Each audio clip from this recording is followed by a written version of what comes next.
and have a celebration, a celebration. The music up, the windows down.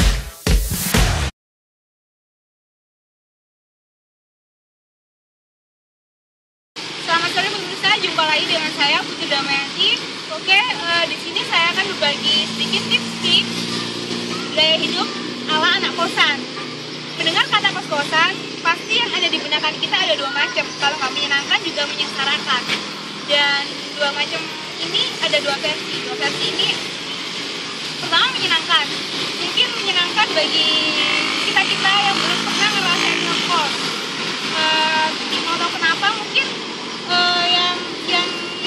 yang mengatakan kos itu enak, menyenangkan itu karena dia berpikir kalau kos itu enak, bisa hura-hura, jauh dari orang tua, pergi kemana-mana seenaknya sendiri, dan banyak lah. Dan perlu saya kasih tahu, pikiran kayak itu tuh nggak benar, semuanya nggak benar, itu hanya imajinasi belaka.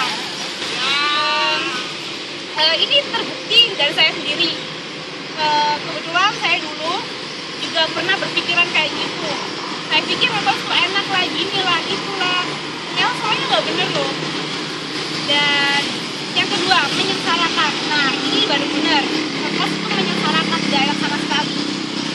Jadi anak kos-kosan harus serba irit, serba hemat, serba segalanya. Harus pintar mengatur segalanya, ngontrol segalanya. Dan terutama dalam hal uang. Itu sangat penting sekali dan sangat sulit sekali. Jadi anak kos itu wajib hidup hemat. Dan untuk menerapkan hidup hemat itu sangat susah sekali. Oleh karena itu, saya memiliki beberapa tips-tips gaya hidup hemat ala anak kos-kosan. Untuk yang tips pertama kita harus bisa masak nasi sendiri. Dengan masak nasi sendiri, pasti pengeluaran kita akan berkurang, nggak sebanyak kayak biasanya. Misalnya nih ya, katakanlah saja satu porsi nasi harganya 5.000, sedangkan kita makan sehari 3 kali. Terus bisa kita kalikan kan, 5.000 kali 3 berapa? 15.000 kan. Nah, itu buat biaya hidup, makan saja biaya makan itu sehari 15.000. Belum biaya lainnya, apalagi kita mahasiswa kan, belum buat beli ini, kayak fotokopi, tugas, ini itu, apalah banyak kan.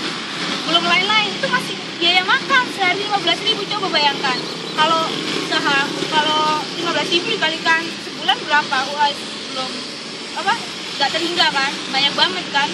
Belum lagi kita juga perlu bayar kos-kosan sebulan sekali berapa, masih banyak banget kan. Dan untuk meminimalisir ini, setidaknya pertama kita harus masak nasi sendiri, udah banyak banget. Dan tips yang kedua, rajin-rajinlah puasa. Selain puasa itu mendapat pahala, itu juga mengurangi jatah makan kita. Misalnya saja sehari kita makan 3 kali. Nah, dengan puasa kan kita bisa makan 1 kali kan. Itu juga termasuk mengurangi pengeluaran kita. Kemudian yang ketiga itu sedia mie instan. Kalau biasanya di akhir bulan waktu menipis-menipisnya uang ya, pasti mau buat beli lauk, uang nggak cukup kan. Jadi kita masak mie instan, ya buat jaga-jaga lah. Itu kan termasuk mengurangi pengeluaran kita.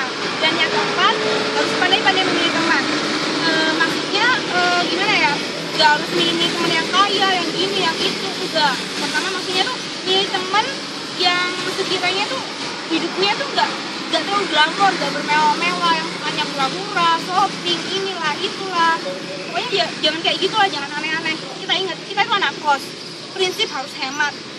Itu harus hemat. Jadi setidaknya teman bergaul kita tuh yang dia sederhana tapi pasti. Yang kelima itu kita harus banyak-banyak baca istighfar. Mau tahu kenapa? Karena setidaknya pada dalam diri kita pasti memiliki hasrat boros. Dan itu susah sekali buat hindarin itu. Setidaknya untuk meminimalisir hasrat boros tadi, kita sering baca istighfar. Setidaknya nih ya, dengan sering baca istighfar, hasrat boros tadi tuh bisa hilang sedikit ya, walaupun nggak 100% sih. Kemudian tips yang keenam, tips yang terakhir itu kita harus buat surat kecil, potongan kertas kecil pengingat namanya ya. Kata-kata pengingat yang harus kita taati dan ntar harus kita tempelin ke kamar kita, di kamar kita, di almari, di lepis, di meja, di kaca, di cermin, di paman mading. Kan kita tuh bikin kata-kata seperti itu. Kalau perlu dimanapun sudut-sudut kamar kita tempelin, harus hemat, harus kita jual uang, harus gini itu. Dengan kita menggunakan cara itu secara tidak langsung, kita tuh mau kemana-mana, kalau di lingkungan kamar kita mau ke sini ada tulisan ini, ada surat pengingat harus gini, terus mau ke sini lagi ada tulisan ini harus gini. Jadi kita tuh harus apa ya? Jadi ingat terus.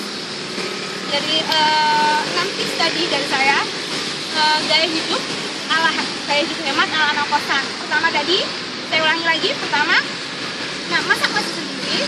Yang kedua, rajin-rajin berpuasa. Yang ketiga, sedia mie instan. Yang keempat, banyak-banyak harus pinter-pinter memilih teman. Yang kelima, banyak-banyak baca istighfar. Yang keenam, buat surat kecil, surat pengingat. Jadi oke semuanya. Semoga tips ini bermanfaat bagi teman-teman semua. 6 tips loh ya, jangan lupa. Kiranya cukup, sekian dari saya. Kurang lebihnya mohon maaf dan selamat sore. Sampai jumpa kembali di tips-tips saya. So come on, you got it wrong. To prove I'm right, I put it in a song. I don't know why you're being shy and turn away when I look into your eyes.